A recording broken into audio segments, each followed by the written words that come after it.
Muy buenas noches. Nuestro invitado de hoy en Entrevistas Canal 1 es el doctor Saúl Franco Agudelo. Él es médico de profesión, salubrista y es desde hace 3 años comisionado de la verdad, uno de los 11 colombianos que tuvo la responsabilidad de entregar el informe hoy, Si hay futuro, hay verdad, informe final de la Comisión de la Verdad. Doctor Franco, muy buenas noches. Didier, muchísimas gracias a usted. Un saludo para usted y para todos los televidentes y el agradecimiento a nombre de todo el equipo de la comisión, en especial de los 10 comisionados en cabeza del padre Francisco de Rux. Bueno, señor comisionado, hay futuro si hay verdad, es el título de este informe sobre el encargo que tenía la comisión de ir a buscar las causas y los orígenes del conflicto. ¿Qué es lo que encuentra allí la comisión como causas y orígenes del conflicto? Bien, Didier, entonces empecemos. En primer lugar, el título lo pensamos muchísimo, porque esta comisión se ha visto siempre como si fuera una comisión para mirar hacia atrás, para revivir los dolores y alborotar las heridas, y no como una cuestión de futuro. Y nosotros desde muy temprano entendimos que teníamos que mirar hacia atrás para poder iluminar el futuro. Yo planteé también al interior del equipo de la comisión desde muy temprano que nuestro informe debía tener 3 condiciones básicas, y es que fuera riguroso, o sea, que lo que afirmáramos tuviéramos bases, fuera investigado, documentado, respaldado, probado, ¿no? Que fuera valeroso, o sea, que fuéramos capaces de decir las cosas como son y a quien sea, porque nuestro compromiso es con el país, con las víctimas, con la paz y con el futuro, y que abriera puertas de futuro. O sea, yo usé la palabra que no existe, futuroso. Hoy tengo la satisfacción de decir, creo que lo logramos. Creo que produjimos un informe riguroso, creo que produjimos un informe valeroso y creo que produjimos un informe que hable el futuro. Y por eso el título, hay futuro si hay verdad.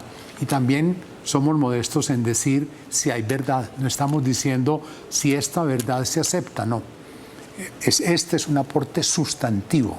Yo me atrevería a decir que es el aporte más grande en estos 60 años a la comprensión del conflicto, o sea, a entender, a sentir el conflicto, a entender el conflicto y a tratar de superar el conflicto. O sea, es un paquete, digamos, muy compacto. Por lo tanto, creo y lo sentimos en la comisión una satisfacción, pero con realismo, porque estamos haciendo un conjunto de propuestas, entregando un resultado, pero sobre todo convocando, invitando a seguir este trabajo, a aplicar lo que ya está claro y averiguar lo que nos falta, que de todas maneras sigue siendo mucho, porque es un conflicto muy largo, muy complicado y desafortunadamente muy degradado. Para empezar a leer este informe en un orden cronológico, ¿qué es lo primero que se encuentra sobre la causa de cómo empieza el conflicto? Muy bien, Didier. Nosotros realmente lo que encontramos es que no nos sirve mucho la categoría de causa, ¿no? Sino que esto realmente no tiene, sobre todo, la unicausalidad. No hay una causa del conflicto armado. Este conflicto, y lo tenemos ahora clarísimo, es producto de lo que hemos denominado un entramado, un conjunto complejo de relaciones, de intereses. Es un juego de poderes, de poder económico, de poder político, de poder militar. Y ese entramado ha revestido distintas modalidades en distintos momentos. Por eso nosotros hicimos una periodización. Nosotros nos dieron la opción de decidir qué periodo escogíamos. Nosotros decidimos de 1958 hasta ahora. Y realmente a lo largo de eso, con variaciones de modalidades, de intensidades, de regiones, porque este es un conflicto eminentemente regional, de víctimas, de actores, ha sido un desarrollo de esa compleja madeja de intereses, pero siempre están ahí. ¿Por qué 1958? Ahí convergen una serie de cosas. Está terminando el Frente, estábamos en un proceso del Frente Nacional, estaba surgiendo el Frente Nacional, se había terminado ese intento de negociación con las guerrillas que daban por terminado la fase anterior Y al poco andar, al empezar los 60, empezaban a surgir estas organizaciones guerrilleras. Y todos sabemos que fue en la primera mitad de la década del 60 cuando surgieron las principales organizaciones guerrilleras, el ELN, el EPL, las FARC. Entonces nosotros pusimos ese lindero ahí para significar un cambio de momento político que al mismo tiempo implicó cambios económicos y sociales supremamente grandes, y de ahí nos vinimos. Y entonces establecimos una serie de periodos, un periodo inicial de configuración de las guerrillas, de desarrollo de los resultados de lo que fue el Frente Nacional, etc. Después tenemos un periodo posterior a la Constitución del 91, o sea, la Constitución del 91 realmente es un agua divisoria, porque al mismo tiempo que expresó una gran vitalidad de la sociedad civil y al mismo tiempo de algunas organizaciones armadas, en parte la Constitución del 91 tuvo mucho que ver la desmovilización de varios grupos, entre ellos en especial el M-19, ¿no? Entonces había un momento de grandes transformaciones. Ahí se marca realmente un hito supremamente importante en la Constitución del 91. Y viene luego lo que fue la fase de la guerra dura, de la guerra más fuerte, que fue entre mitad de los 90 y en la 2004, 2005, 2006, que fue realmente la guerra a fondo, la guerra más cruel, más dura, donde tuvimos los picos de todo más altos, de desplazamiento, de homicidio, de desaparición forzada, o sea, fue cuando se vino. Y luego viene esta siguiente fase de unos intentos de construcción de paz hasta llegar a los acuerdos del 2016. ¿Qué pasa ahí en 1995 para pasar de una guerra que ya era dura y cruel a una guerra mucho más dura y mucho más cruel, que ustedes en el informe señalan que el 75% de las víctimas ocurrieron entre el 95 y el 2005? Yo creo que fue que convergieron, digamos que se alinearon todos los astros de la guerra, porque por una parte estaban las guerrillas, estaban y sobre todo las FARC, y en parte también el ELN, estaban con la convicción de que podían tomar el poder.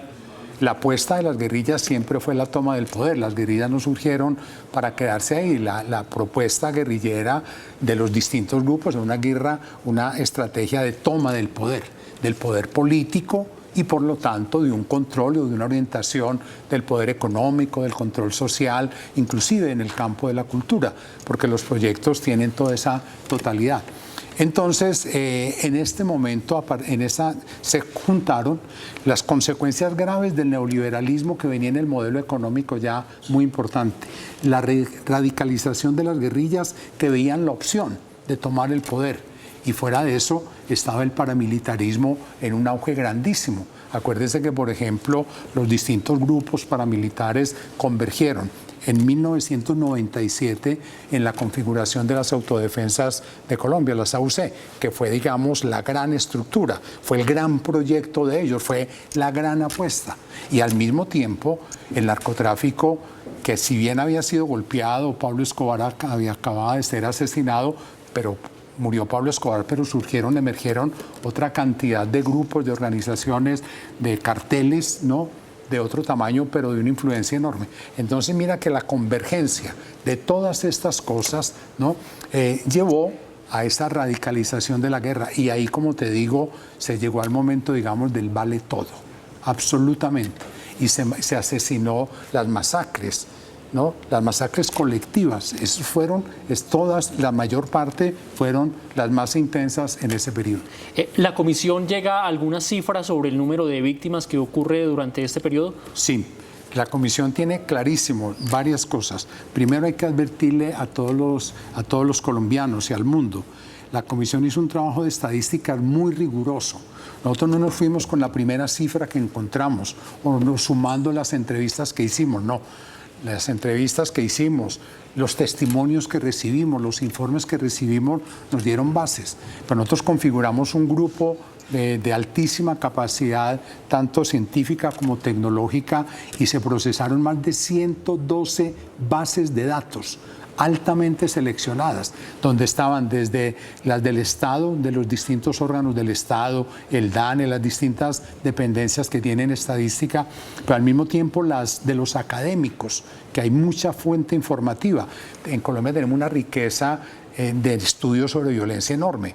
Usted muy bien sabe, Didier, que estamos justamente en 1922, o sea, hace exactamente 60 años se publicó el libro que es la piedra angular de los estudios de la violencia en Colombia, que se llama así, La violencia en Colombia, de Orlando Fals, Germán Guzmán y Umaña.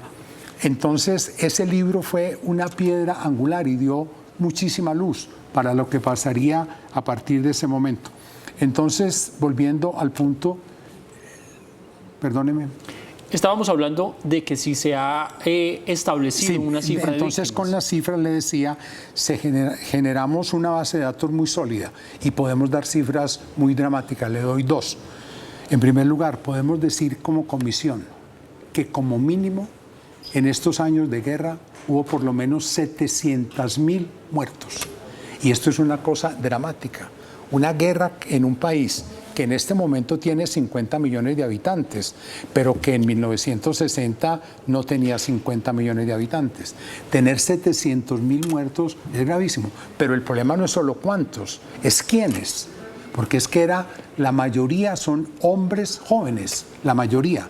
Y otra cosa que nos ha impactado muchísimo, que la mayoría eran no combatientes, era población civil. Que cuando se habla que en Colombia ha habido una guerra irregular, parte de esa irregularidad es que las víctimas no mueren en el combate, sino que son personas de la población civil que son selectivamente asesinadas. Y como le digo, muchísimos de ellos, la inmensa mayoría, más del 80%, hombres, y la inmensa mayoría de esos hombres jóvenes. Y hay otra característica también, que muchísimos son campesinos. Los campesinos realmente han sufrido muchísimo esta guerra en todo sentido. Y le doy otra cifra, que es muy dramática también, la desaparición forzada. Porque es que la desaparición forzada, en la que el país ha pensado menos, en Colombia, cuando se piensa en el conflicto armado, casi siempre se piensa en el secuestro, ¿no? Es como la cara más visible y muy dolorosa, y lo es, porque es que un secuestro cambia la vida, desestructura la mente, el corazón de la víctima, pero al mismo tiempo de su familia y al mismo tiempo de su círculo. O sea, el secuestro tiene un poder demoledor terrible, pero le quiero decir, es difícil comparar, pero es que el secuestrado de todas maneras se sabe dónde está, quién lo tiene, cuánto pide. Un desaparecido es como si no existiera. La desaparición es el reino de la incertidumbre, el reino absoluto de la incertidumbre, y la incertidumbre es de las situaciones más complejas para manejar los seres humanos. Entonces, óigame esto, podemos decir con certeza que ha habido por lo menos 110.000 desaparecidos en Colombia. Y esto es una herida que difícilmente cicatriza. Y de hecho le quiero decir, de las cuestiones más dramáticas que nos ha tocado vivir en la comisión ha sido la conversación con todas las personas buscadoras de estos desaparecidos. Inclusive les hicimos una especie de homenaje, de reconocimiento, que lo hicimos en Pasto en julio del 2019, donde fueron las mujeres buscadoras y muestran eso. Y le digo, a mí me ha desgarrado ver cómo madres, me reuní por ejemplo en Saravena, nunca se me va a olvidar en la vida, con 18 madres y familiares de desaparecidos. Y estas mamás hablaban de su hijo desaparecido como si fuera ayer. Y hacía más de 15 años, 20 años, recuerdo una de 25 años. Y hablaba del hijo, qué blue jean tenía, la camiseta blanca, cómo estaba peinado, los tenis azules. O sea, es un dolor que no cura, llevan 25 años. La desaparición es terrible. Un país con 110.000 desaparecidos es muchísimo más. Es más de 60 veces los desaparecidos durante la dictadura chilena. Si lo que había era una confrontación entre unos grupos armados ilegales y el Estado, ¿por qué terminan siendo los civiles la mayor parte de las víctimas? ¿Qué pasó ahí? No podemos, yo creo que una de las cosas que la comisión le va a comprobar al país es que no fue un enfrentamiento entre dos ejércitos. Esta guerra no ha sido, es sobre una guerra regular. Esas son las guerras, un ejército contra otro. Esto es una guerra que si la calificamos como irregular, quiere decir que hay un enfrentamiento, pero no es de dos ejércitos, sino de dos bloques de intereses. Y esos bloques recurren a cuanta cosa.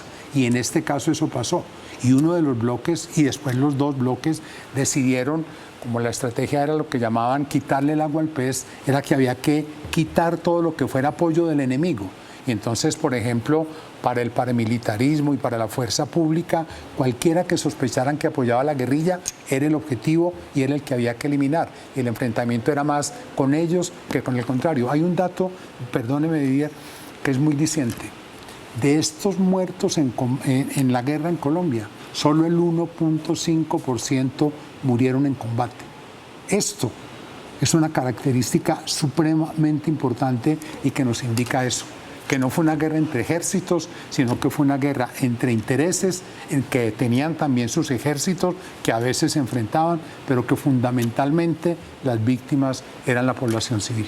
Vamos a hacer una pausa para unos comerciales muy cortos, señor comisionado, y ahora vamos a hablar acerca de las recomendaciones que hace este informe al Estado colombiano. Muy interesante.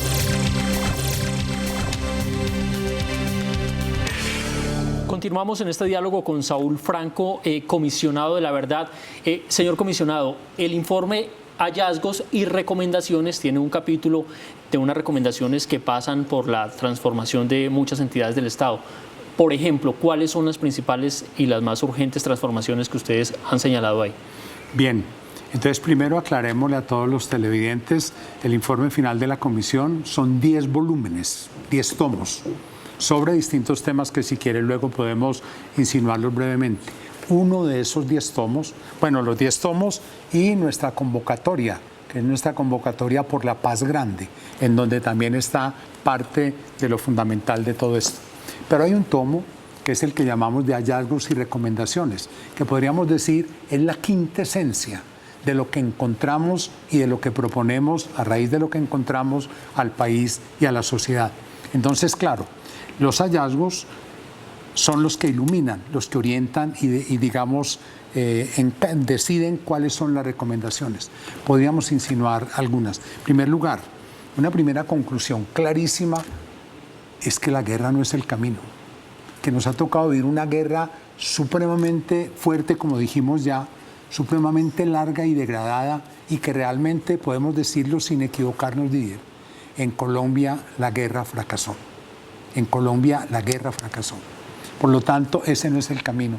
Y un primer llamado es no más guerra. Y por lo tanto, a los que persisten hay que decirles e insistirles, ese definitivamente no es el camino. Entonces, siendo esa una conclusión, entonces la propuesta es clara. ¿El camino cuál es? Es la paz. Y entonces, claro, en el camino de la paz vienen una serie de reformas muy de fondo.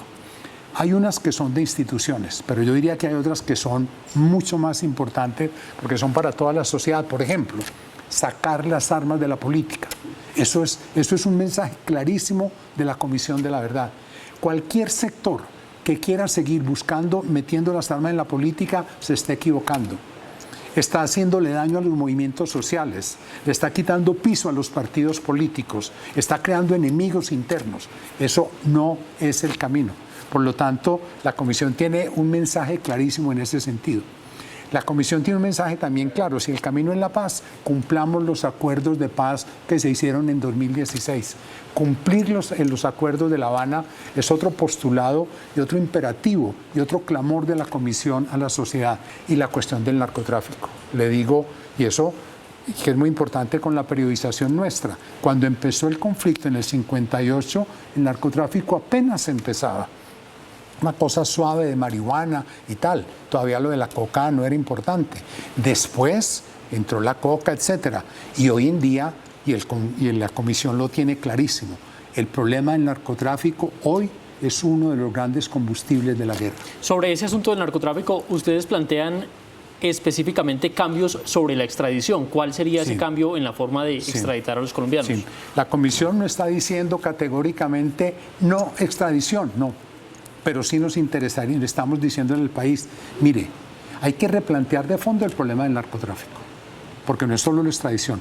Hay que cambiar este paradigma, acabar con el prohibicionismo. Ese no es el camino, que es otra cosa. La guerra, tratar el narcotráfico como una guerra, la guerra contra el narco, eso está perdido, porque eso no es un problema armado. Eso es una versión que se ha creado, pero el problema del narco, esto está muy ligado a la economía, a la política, a la cultura. el narcotráfico penetró todo esto. Un cambio es cambiar el paradigma y decir lo que yo me atreví a decir, desarmar la coca. O sea, este problema no hay que tratarlo como un problema armado. Entonces, modificando eso, vienen una serie de cambios, entre ellos repensar la extradición. Y en concreto lo que estamos diciendo, que primen dos cosas. Uno, que sea primero la verdad de las víctimas que la verdad del narcotráfico. La verdad de lo que han sufrido esta gente a la que les han asesinado, secuestrado, que se sepa esa verdad aquí en Colombia. Que eso esté primero, que se anticipe.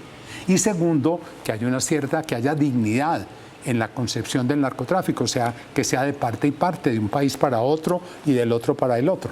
¿Sí me entiende? Entonces, lo que estamos pidiendo es que haya, digamos, una equidad, si pudiéramos decir así, y sobre todo que se anteponga la verdad de las víctimas en el país a la verdad del narcotráfico en Estados Unidos. Cambios también en la forma de elección del fiscal. ¿Cómo impactarían esos cambios o cómo cambiaría la forma de elegir al fiscal? ¿Cómo podría tener una consecuencia sobre que no haya más guerra? Sí.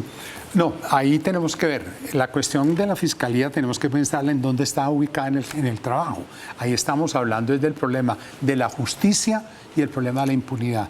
Y lo que estamos pidiendo, lo que está detrás de esa propuesta es que haya, por una parte, que los poderes tengan y los organismos de control y de justicia tengan la autonomía que requieren, que no estén sometidos a intereses particulares dentro del propio Estado. La estrategia, porque no estamos planteando solo en la cuestión de la elección del fiscal, estamos planteando muchas otras modificaciones de estructura, en la cuestión de seguridad, etcétera. Pero el nuevo fiscal, en resumen, el interés nuestro es salvaguardar que la elección de los órganos de control, de los organismos de justicia, etcétera, y que haya el equilibrio y la autonomía de poderes y que haya limpieza y transparencia para garantizar no impunidad. Ese es el fondo de esa estrategia. Garantizar que la Fiscalía contribuya eficazmente a superar la impunidad en este país y no se convierta en un botín político más o al servicio del gobierno de turno. Señor comisionado, ya nos queda poco tiempo, pero sí quisiera un comentario corto sobre cómo ustedes interpretaron la ausencia del presidente Iván Duque en la presentación del informe.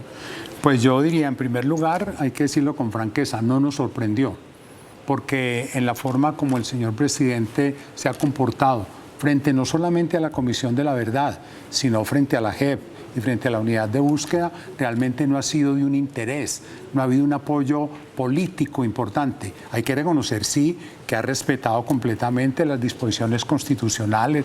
Por ejemplo, nunca tuvimos problema financiero, porque la Comisión es un órgano del Estado, por lo tanto es financiada por el Estado y hasta hoy somos financiados y no hay reclamos. Pero políticamente, sí realmente no hubo un apoyo del actual presidente para la Comisión de la Verdad, y no solo para la Comisión, sino para el sistema, y yo diría inclusive que para la cuestión de la paz. Yo creo que realmente no hubo un compromiso con los acuerdos de paz, no hubo un compromiso con los acuerdos de paz. Esto de hoy me parece a mí que es el corolario lógico de ese proceso. Inclusive entiendo que él designó al señor ministro de Gobierno y hasta donde supe a la salida tampoco el señor ministro fue. O sea que realmente es claro una expresión de falta de interés del actual Ejecutivo por eso. Pero hay que decir, Didier, por suerte estuvo presente e intervino el presidente electo, el doctor Gustavo Petro, y estuvo también la vicepresidenta electa, Francia Márquez. Y eso